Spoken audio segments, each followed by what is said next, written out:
Video interesting ఉంటుంది, last వరకు చూడండి. నేను ఈరోజు కొంచెం పని ఉంటే మా దగ్గరలో ఉన్న సిటీకి వెళ్ళాను అనమాట. అక్కడ బేకరీకి వెళ్ళి ఒక ఎగ్ పఫ్ అనేది తింటుంటే అక్కడికి inter first year second year అంతే ఏజ్ ఉంటుంది అనుకుంటున్నా. 2 పిల్లలు వచ్చారు. అక్కడ ఏదో తింటున్నారు, వాళ్ళు కూడా ఏదో తింటున్నారు. ఆ బేకరీ నిర్వహించే వ్యక్తి అతనికి కొంచెం ఇంగ్లీష్ రాదనమాట. హ్యాపీ బర్త్డే అని ఒక కేక్ ఆర్డర్ చేయడానికి వేరే వాళ్ళు వస్తే దాని మీద హ్యాపీ బర్త్డే రాయటానికి నేమ్ అది ఏదో సంథింగ్ పేరు ఒకటి ఉంది.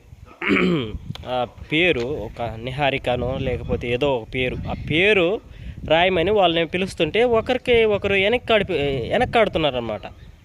వాళ్ళ బాబాయో ఎవరో ఉన్నారు పక్కన. ఏందిరా పేరు రాయటానికి వెనక తగ్గుతున్నారు అంటే స్పెల్లింగ్ మిస్టేక్స్ వస్తాయేమో బాబాయ్ అని అంటున్నారు.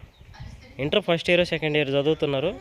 ఇంగ్లీష్లో ఇంత నాలెడ్జీ లేకపోవటం అనేది చాలా ఇదిగా ఉందన్నమాట. అందుకని మనం చిన్నప్పటి తెలుగు మీడియం చదివి ఇంగ్లీష్లో కొంచెం పురోగతి అనేది ఉండాలి మనలో. అది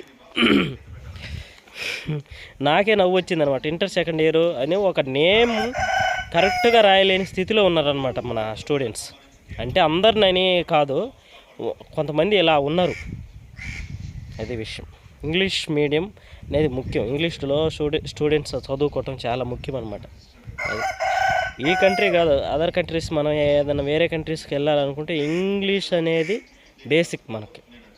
అది తెలుగు కన్నతల్లి లాంటిది, ఇంగ్లీషు తండ్రి లాంటిది అనమాట.